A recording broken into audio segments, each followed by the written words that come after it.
Chers amis, hier nous méditions avec la conclusion du discours sur la montagne. Aujourd'hui, la liturgie nous donne d'entendre un des 3 miracles que Matthieu rapporte juste après ce discours, comme une expression en acte de la parole de salut qui vient d'être annoncée. La guérison d'un lépreux, aujourd'hui, celle du serviteur du centurion, ce sera demain, le 3e étant la guérison à la maison de la belle-mère de Pierre. L'intention de l'évangéliste est claire. Jésus met en pratique ses paroles. Il fait ce qu'il dit, et j'aime bien rajouter, il dit ce qu'il fait. Il n'y a pas de différence entre son agir et son discours, qui peut en dire autant. Il est le Verbe de Dieu fait homme, l'homme qui par tout son être dit la parole de Dieu. L'homme, quand il pose un geste, cela dit quelque chose. Quand il dit une parole, cela fait quelque chose. Ayons à cœur, en écoutant ce passage, de garder cela à l'esprit. Et songeons que cela est toujours vrai pour nous, tout particulièrement quand nous célébrons les sacrements.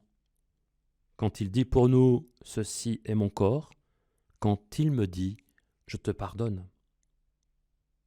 Entrons dans la prière. Au nom du Père, et du Fils, et du Saint-Esprit. Amen. Prions.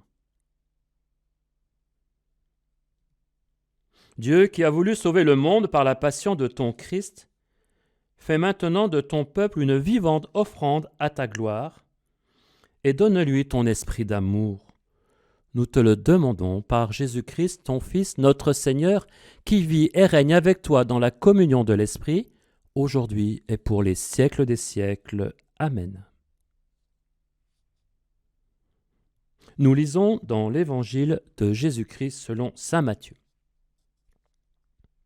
Lorsque Jésus descendit de la montagne, des foules nombreuses le suivirent. Et voici qu'un lépreux s'approcha, se prosterna devant lui et dit « Seigneur, si tu le veux, tu peux me purifier. » Jésus étendit la main, le toucha et lui dit « Je le veux, sois purifié. » Et aussitôt, il fut purifié de sa lèpre. Jésus lui dit « Attention, ne dis rien à personne, mais va te montrer au prêtre et donne l'offrande que Moïse a prescrite. Ce sera pour les gens un témoignage. »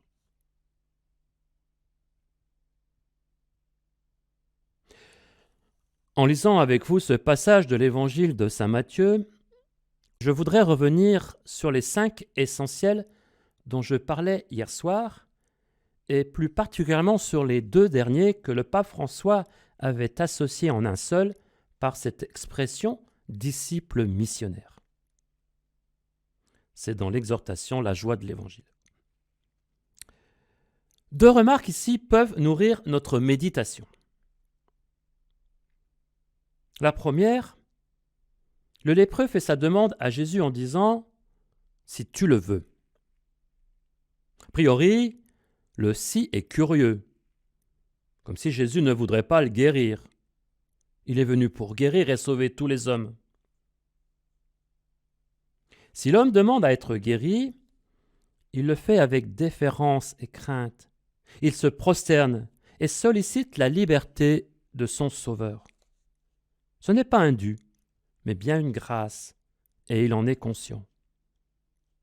Mais au-delà de la forme de politesse, en sollicitant la volonté du Christ, notre homme nous fait méditer sur la volonté de Dieu.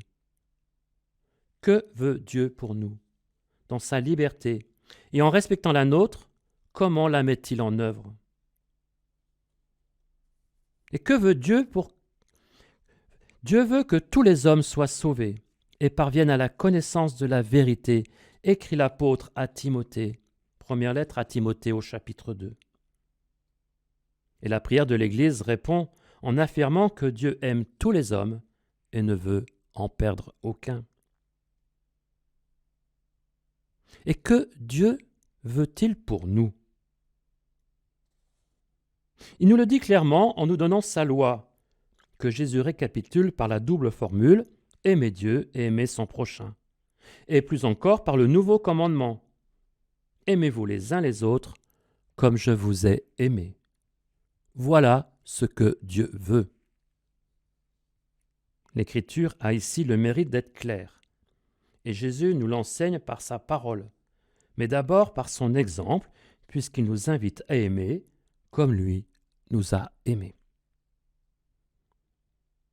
Lorsqu'un disciple du Christ fait référence à la volonté de Dieu, ce n'est pas par fatalité, qui le plus souvent renvoie à une mauvaise idée sur Dieu et sur sa volonté, mais il le fait en disciple, comme quelqu'un qui cherche à faire ce que son maître lui demande.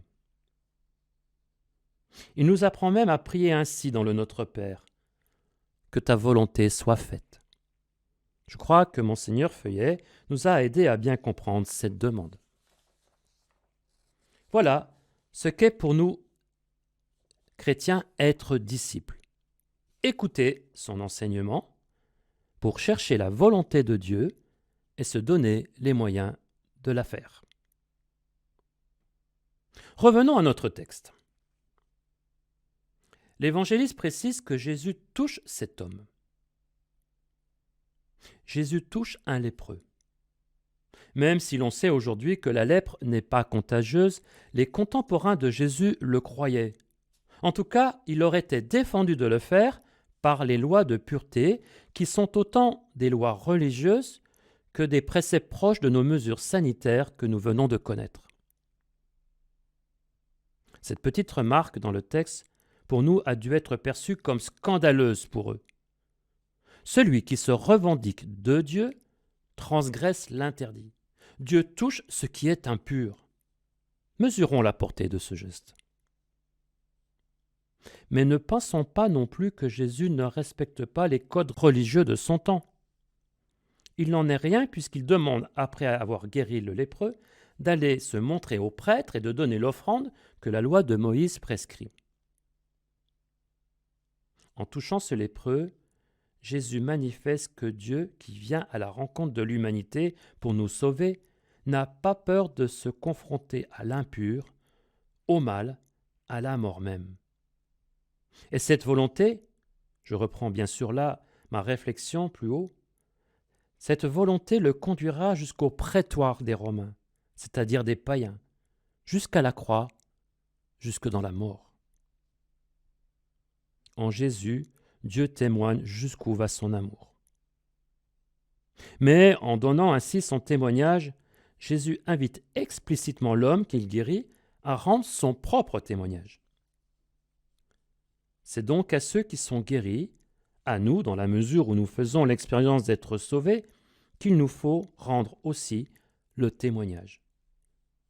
Osez toucher les lépreux, osez la rencontre du monde, les autres, au risque du mensonge, de la violence et du péché. Non pour en être complice, bien sûr, mais sans peur de s'y confronter. Je pense même que cette confrontation commence en nous. Chercher la volonté de Dieu pour la mettre en œuvre, en se risquant au monde pour porter l'évangile qui sauve, c'est bien ainsi qu'il nous faut être des disciples missionnaires, dont parle le pape François, lui qui parle aussi d'église cabossée, d'hôpital de campagne.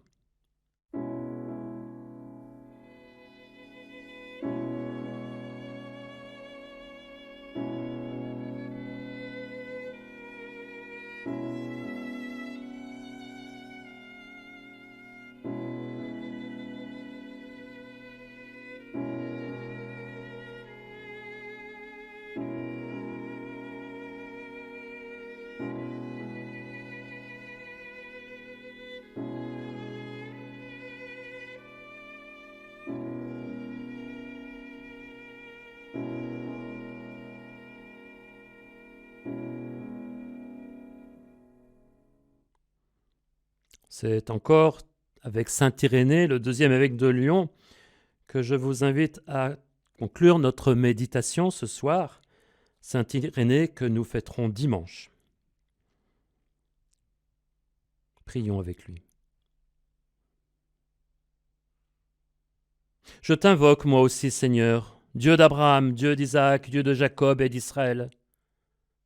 Toi qui es le Père de notre Seigneur Jésus-Christ, Dieu qui, dans l'abondance de ta miséricorde, t'es complu en nous, de sorte que nous te connaissions.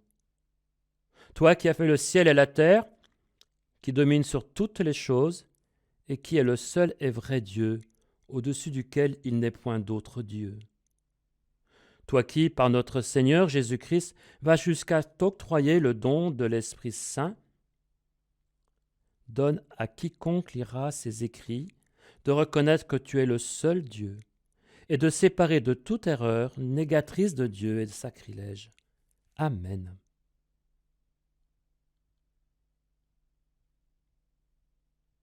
Que ta volonté soit faite, nous apprend à prier Jésus. Notre Père, qui es aux cieux, que ton nom soit sanctifié, que ton règne vienne, que ta volonté soit faite sur la terre comme au ciel. Donne-nous aujourd'hui notre pain de ce jour. Pardonne-nous nos offenses, comme nous pardonnons aussi à ceux qui nous ont offensés. Et ne nous laisse pas entrer en tentation, mais délivre-nous du mal. Car c'est à toi qu'appartiennent le règne, la puissance et la gloire, pour les siècles des siècles. Amen. Et que Dieu Tout-Puissant nous garde et nous bénisse, le Père, le Fils et le Saint-Esprit. Amen.